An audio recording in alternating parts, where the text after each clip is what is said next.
You're listening to Sips of Sanity, your toolkit for emotional and intuitive intelligence, or what we like to call the dirty work. Let's do it.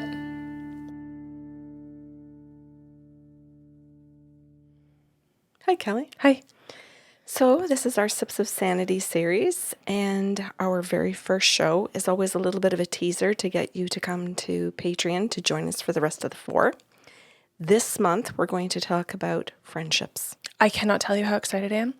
I'm at a place in my life where I have the best friendships ever. And I want to just speak to the people who are like, ugh, friendships. I've had shitty friendships too, okay?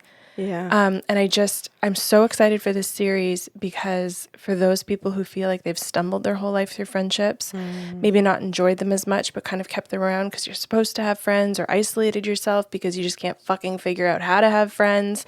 Like, this is just such a lovely breakdown about what it can look like, what healthy and unhealthy looks like, so you can discern your friendships and how to move forward and also walk away from them as well. Yes. And I like it because I went through so many decades of life not knowing that I should even assess a friendship. Cool. I just thought once a friend, always a friend. So first of all, yes, talk about an unhealthy false belief. I just thought that the longer you had a friend, that automatically made it a good friend because of the duration of the friendship. Oh. Not the quality of the friendship of either of you in it. Right. Or how you were functioning in it. So I just thought, if I've got friends that have been around for decades, I'm good. Whatever around means. Yes. And then, so first of all, just looking at that whole thought that I didn't even consider looking at friends to think, do I keep them or not? So what happened to me in the past was that I never ended the friendships. Other people ended them on me. And then that's a whole other mind fuck of how come my friends aren't working out? Yes, exactly. And then it gave me the complex for a little while as to, what is wrong with me?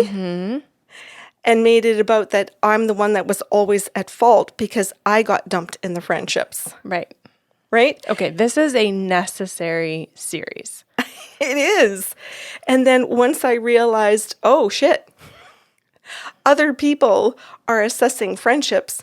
They might be making new ones. This was something that blew my mind, that they might be making new ones without me, like going off in other areas and making other friends in other groups, which then also were like, okay, so can we have discussions around the fact that some people, healthy people, can have more than one group of friends and that they don't all have to be, they don't all have to know each other. So can we actually sit here and look at our friendships and go, yeah, I haven't asked myself those kinds of questions. So what we want to do in this very first show is introduce some questions to you so that as you're listening to it, it's like, I haven't even assessed them. Nor did I even know that that was something I was supposed to be doing. Yeah. I didn't know how to do it. And I didn't know when an assessment of a friendship could be beneficial. Cool. Okay, can we dive into the questions then? Yes. Am I a healthy person in my friendships? Okay, so kind of little plug here. We've done an entire Sips of Sanity series on Are You a Healthy Person? Awesome. Go ahead. Is this particular friend a healthy person? Okay, so this is actually going to be Tuesday and Wednesday, talking about unhealthy friendships. Thursday, talking about what a healthy friendship is. Yes. We can ask ourselves the question, have I been hanging on to a friendship for too long? I love that. And we can't really assess that without Tuesday, Wednesday, and Thursday. Yes. Am I the person that waits for other people to do the leaving? Okay. So do I put the responsibility on the other because I don't want to be the one that looks bad? Right. So this is assessing your own patterns of behavior in relationships. Another question could be, what attachment style do I have? That's beautiful because your attachment styles that develop early in your childhood are going to play out in your interpersonal relationships, even through and especially in your adulthood. What attachment style does this particular friend have? Apply all the same information to the other person. Are our attachment styles unhealthy? And then we can move into, of course, if I move into a healthy attachment style, could that mean for me that then I pick and choose other people that are secure and healthy as well? And would that allow me to get the most out of my friendships and my relationships in general? Cool. So I just want to note too, like there's several reasons to want to stick around for the rest of the week to listen to this series. These are really deep questions right off the hop, right? And some people might be really intimidated by this. So you may start, because you've got time until the second show airs, to even just ask yourself, what do I like about this person? What do I not like about this person? What do I admire? What do I fear? What am I intimidated by?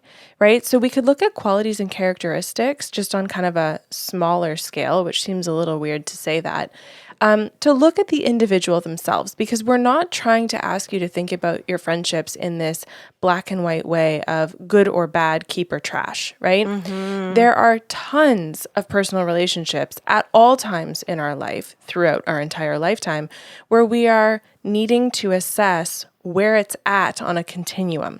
And how do we need to move from one end to the other direction, let's say, to see if it's viable, if the person wants to work with us, if we are willing to do work in the relationship as well. It's not for you to have a pro and con list by the end of Friday and say, I've kept 7 and I've trashed 13. Right? Now, some of you may also be in a situation where you do need to do that. But you can start by assessing qualities and characteristics to understand that this assessment doesn't make a person in your eyes or someone else's good or bad. Yeah, that's right. Right? We're not ever going to use the terms good or bad.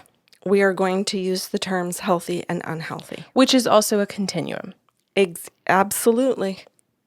Yes, I like how you say that. We don't want anybody stressed in this. We just want you to be able to listen to this series and be able to enjoy your friendships, get the most out of your friendships, offer beauty and richness to your friendships. Pick up your pants if you need to. You know, this might be a call where you go, holy. I feel like the saying is pick up your socks because it's assumed that most people go out into public wearing pants properly. So pick up your socks, people. Thanks. Pick up your socks, people, and be a better friend. Yeah. If it's you that listens to this series and thinks, wow, I've actually got some really good friends. I'm the problem. Taylor Swift. I'm the problem. It's me. Yeah, right? Sure. So that you are bringing richness to your friendships too. Beautiful. Okay, so thank you in advance for preparing the series, and we look forward to the rest of the week with everyone. Thanks for listening to Sips of Sanity. Catch the full monthly workshop on patreon.com/the Sarlos.